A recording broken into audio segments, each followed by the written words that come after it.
Well, at least we didn't lose. How's it going, guys? So, Chelsea nil, Wolves nil, and honestly, the only exciting thing about this match, the only memorable thing about this match, is the fact that it was Thomas Tuchel's first game in charge of the club because honestly, nothing happened really apart from that. The game was uninspired from both teams. I mean, Chelsea were the dominant team in this game, the one with all the possession, the one who looked to maybe control play, but we did nothing really in the Wolves final third. We were in the Wolves final third a lot, but created very little. Few half chances here or there, falling to a couple of different players. And it was a comfortable one for our defence. But yeah, let's just get into the ratings and talk a bit more about it. Edouard Mendy, 6 out of 10. Probably the quietest game that Mendy has ever had in a Chelsea shirt.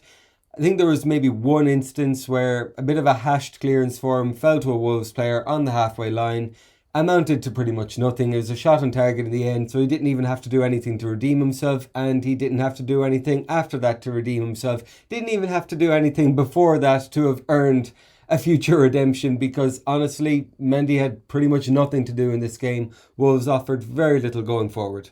Callum Hudson-Odoi, 8 out of 10, and I know it might seem weird seeing Callum Hudson-Odoi come straight after Mendy, but the reason being was that in this game he was playing right wing back. Don't think I've ever seen him play that before. I'm not sure. At the time, I wasn't sure how I felt about it. Given how the game went, I'm still not sure how I feel about it because for most of the game, he got to at least be on the front foot. He was in the Wolves' final third rather than defending his own final third.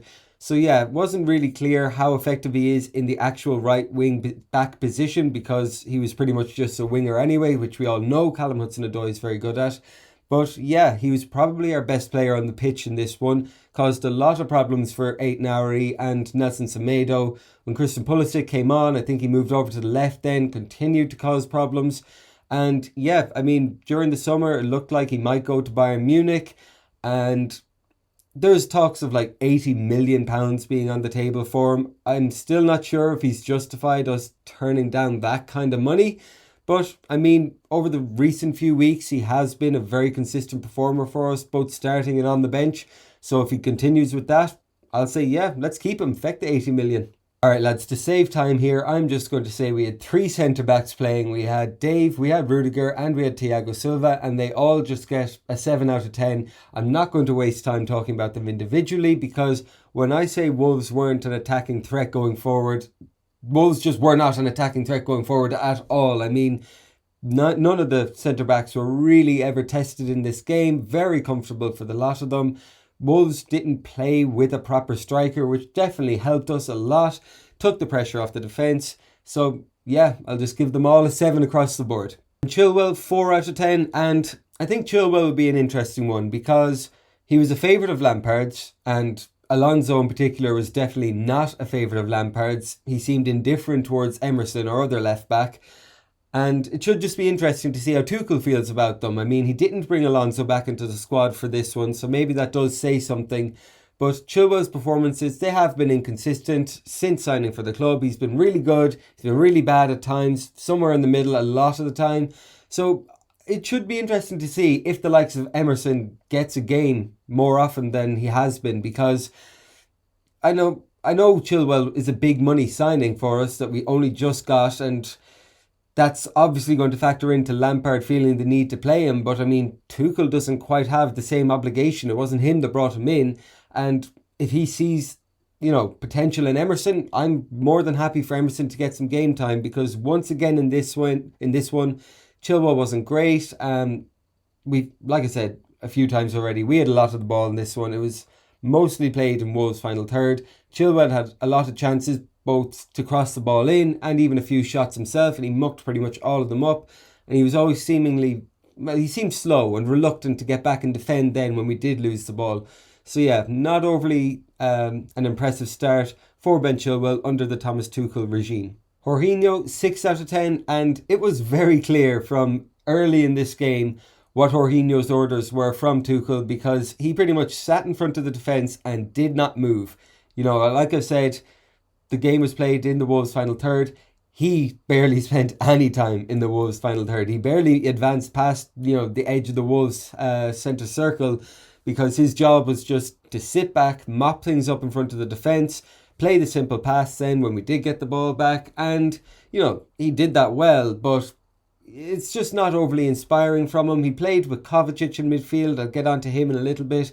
I'm still not convinced that Kovacic and Jorginho work as a midfield pairing, but Georgie didn't do a whole lot wrong in this game, so I'm happy to just give him the 6. Mateo Kovacic, 6.5 out of 10. I don't do the whole half thing too often, but his performance was marginally better than Jorginho's.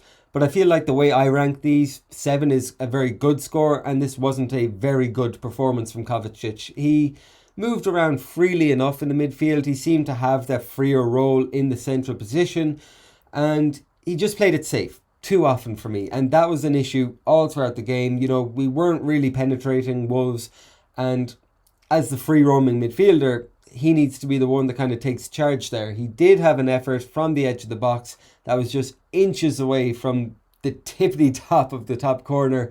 It would have been an absolute wonder goal, but, game of fine margins. And yeah, it was an okay performance here. Hakim Ziyech, 8 out of 10. I know I already said that Callum Hudson-Odoi was probably our best player on the pitch in this one. And over the course of the game, consistently, I stand by that. But at moments in this game, Hakim Ziyech just looked fantastic, like a cut above everyone else by far. Some of the passes he played, some of the movement he made, he really does just look like he's on a different playing field to some of our other players at time, which is saying something big considering the quality of players we have. Unfortunately, just things weren't clicking fully in this game. Some of the stuff he tried to pull off in this one actually pulled off.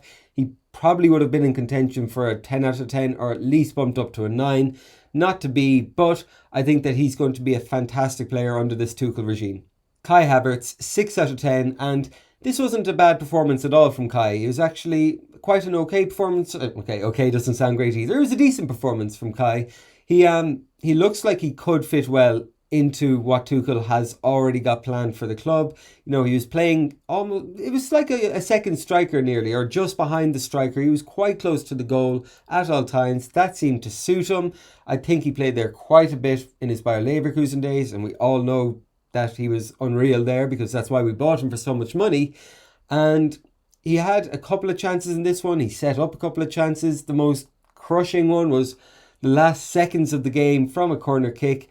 He heads it. It's definitely goal bounds. Whether the keeper would have saved it is, a different question. But unfortunately, a Wolves head gets in the way, blocks it, not quite off the line, but in front of the line. And yeah, that could have been a perfect start for him under Tuchel, but just not to be. Olivier Giroud, 5 out of 10. And this one wasn't terrific from Giroud, not the best start for him. And there's a couple of instances where things could have gone a bit better for him. He held up the ball occasionally. But overall, considering how much of the ball we had in the Wolves half, he didn't get involved with the play half as much as I would have liked him to, even a quarter of as much as I would have liked him to, because that is a big part of Olivier Giroud's game, and he just didn't quite bring it in this one. It'll be interesting to see who Tuchel decides to start up front in the next game, considering we have Tammy and Werner sitting there. Anyway, lads, that's it for this one. We didn't lose our first game. I really wish that we did get a win out of it. The win was there for the taking. We just didn't create enough on the day. But with that being said, Tuchel's only been in the job for a few days now, less than 48 hours at the time of the match kicking off.